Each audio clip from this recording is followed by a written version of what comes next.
Episode 3. Welcome or welcome back. My name is Amanda. Thank you for joining me for another episode of the podcast. Today we are discussing dopamine hits and dating apps.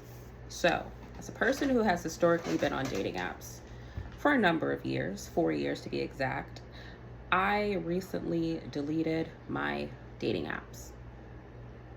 I used to be a live streamer on there. And as I've been researching and just getting a little bit more information to kind of learn about myself and why I would return to these apps, I decided to just delete them altogether. Because dating apps are designed to give you dopamine hits. And I took down a couple of notes here, and I just wanted to go ahead and review these because I've been doing a lot of research. I'm heavily into psychology. I nerd out about these kinds of things. It really is an area of interest for me, specifically attachment theory, because there are several different attachment styles. Number one, you have the secure attachment. Pretty straightforward. We can kind of know what that means, right? Avoidant attachment style. If you know what avoiding something means, you can figure that out. Allow disorganized attachment style. And I believe there's another one that I have to look into that I can't recall right now.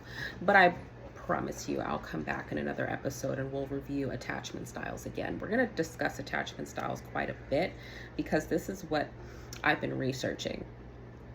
But just to kind of touch here, attachment is not connection. Attachment is not connection. But we're going to jump back to dopamine hits and dating apps real quick. So,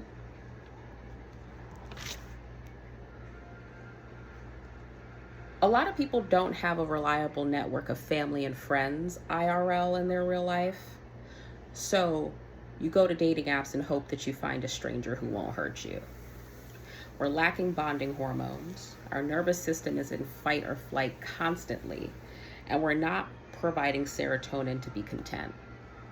We're just not getting that. So what do? When you're lacking oxytocin, you want to go to those dating apps and get dopamine hits. It's toxic, it's exciting, it's fun. You get to swipe left, you swipe right. There's so many options, or so you think. Right? So many options, or so you think. But you really don't have that many options in the grand scheme of things. You really don't. So we're working with cortisol, or we're working with dopamine. So you want to suppress your cortisol to raise your dopamine to get hit after hit after hit. That's why you keep coming back to the app, because you're getting that dopamine that you want. And misery loves company.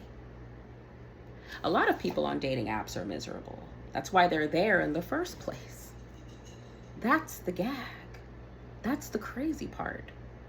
They're on there because they're miserable and they need a distraction. Their real life sucks. It's unfulfilling. Been there, done that. That's why I can speak on it. I'm not returning to dating apps. Yes, I was a live streamer. There's other platforms that I can live stream on. We're going to go to TikTok, and then we're also going to start live streaming on here once we build our following. Okay? Because I feel like having lives would be a little bit more productive. And then once I get my laptop set up and my StreamYard and everything, that'll be good. But anyway, to keep talking about dopamine. Dopamine wears out within 5 to 7 months in relationships, if that, at this point, in this day and age, probably before that. So you're competing with dopamine binges on the app, right? It's always something new. It's always something exciting for you. And dating apps are built for that. You know, they're not really built for long-term connection. And then you go into the parasociality of it all. The parasocial relationships, you feeling connected to your favorite streamer, even though this ain't that, right? So aside from dopamine hits and dating apps, if you keep choosing the wrong partners, it's because you don't have a long-term goal that is more important than feelings.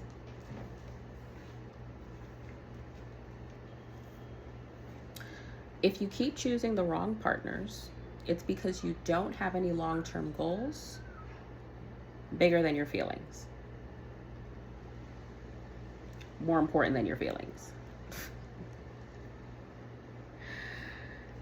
Your feelings and how they lead you to safety is far more important in your life than any kind of goal that you have. If you feel threatened, it's a problem. If you feel some type of way, right?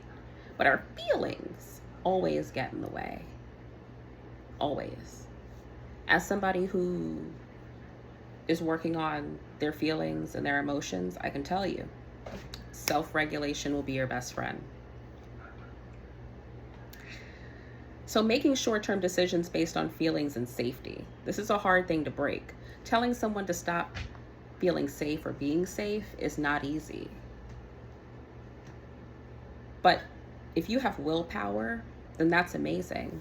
Speaking of willpower, sidebar, shameless plug. Day 4, no smoking. We're back at it. Last time I did it, it was 50 something days of the sort, and then I fell off. But it's okay. You are allowed to fall off as long as you get back up and back on it. We are down 15 pounds. That's amazing. So, this is not going to be a very long episode, but I just want you to know and understand that if you keep falling into the same patterns and you keep getting the same outcomes, it's more than likely because you have something you have to change about yourself. And I know that's tough to hear. We like to think there's nothing wrong with us. We're perfect. You know, it has to be everybody else, but no. Sometimes it's you. And that's okay. As long as you're aware and you're making strides to change it seriously with actions and not just words, then you're getting somewhere. But if you are on dating apps, I strongly advise that you delete them, especially if you are looking for something more meaningful, something a little bit more long-term, and that's not short-term. That's not hot and cold. That's not wishy-washy. If that's what you're looking for, dating apps probably will not be for you. They're fun when you're not serious. You know, they're fun when you're that kind of toxic person. But if you are somebody that is looking for something real,